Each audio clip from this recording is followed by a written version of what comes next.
ভারতে মসজিদ ইস্যু নিয়ে মুসলিম হত্যা নতুন কোনো ঘটনা নয়। এবার উত্তরপ্রদেশের সাম্ভালে মুঘল আমলের একটি মসজিদকে ঘিরে ব্যাপক উত্তেজনা দেখা দিয়েছে। প্রাচীন এই মসজিদে সার্ভে বা সমীক্ষা করানোর নির্দেশকে ঘিরে স্থানীয় জনতা ও পুলিশের মধ্যে দফায় দফায় তীব্র সংঘর্ষের ঘটনা ঘটে, যাতে অন্তত ৩ জন মুসলিম নিহত হয়েছেন।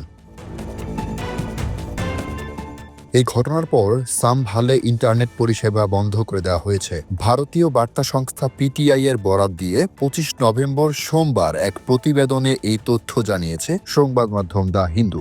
সংবাদ মাধ্যমে বলা হয়েছে, উত্তরপ্রদেশের সাম্ভালে মুঘল আমলের একটি প্রাচীন মসজিদে সার্ভে বা সমীক্ষা করানোর নির্দেশকে ঘিরে স্থানীয় জনতা ও পুলিশের মধ্যে ২৪ নভেম্বর রোববার দফায় দফায় তীব্র সংঘর্ষের ঘটনায় অন্তত ৩ জন নিহত হয়েছেন।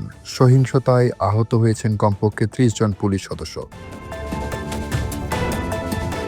ঘটনার পর গোটা এলাকায় তীব্র সাম্প্রদায়িক উত্তেজনা ছড়িয়ে পড়েছে বলে জানা যাচ্ছে। শহরের যে মসজিদটিকে ঘিরে এই বিরোধ দেখা দিয়েছে সেটি শাহী জামে মসজিদ নামে পরিচিত। হিন্দুত্ববাদী গোষ্ঠীগুলির দাবি, প্রাচীন একটি হিন্দু মন্দির ভেঙে এই মসজিদটি নির্মাণ করা হয়েছিল। ওই ভবনের স্থাপত্যে নাকি এখনো তার প্রমাণ রয়েছে। রোববারের এই সংঘর্ষের সময় বিক্ষোভকারীরা যানবাহনে অগ্নি সংযোগ করে এবং পুলিশকে লক্ষ্য করে পাথর ছুড়ে মারে। অন্যদিকে বিক্ষুব্ধ জনতাকে ছত্রভঙ্গ করতে কাঁদানে গ্যাস নিক্ষেপের পাশাপাশি লাঠিচার্জ করে পুলিশ।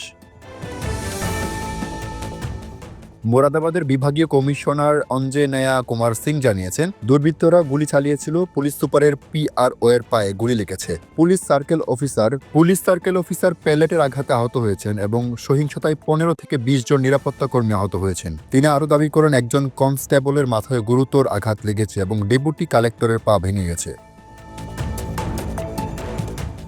ভারতীয় গণমাধ্যম দ্য হিন্দু বলছে, সংঘর্ষের এই ঘটনার পর সাম্ভাল তহসিলে ইন্টারনেট পরিষেবা ২৪ ঘন্টার জন্য স্থগিত করে দেওয়া হয়েছে। এদিকে হিন্দু মন্দির ভেঙে এই মসজিদটি নির্মাণ করা হয়েছিল বলে যে দাবি করা হচ্ছে, সেটিকে কেন্দ্র করে হিন্দু ও মুসলিম গোষ্ঠীগুলোর মধ্যে আদালতে আইনি লড়াইও চলছে দীর্ঘদিন ধরে। সম্প্রতি আদালত ওই মসজিদ প্রাঙ্গণে সার্ভে করানোর নির্দেশ দেওয়ার পর থেকেই নতুন উত্তেজনা ছড়ায়।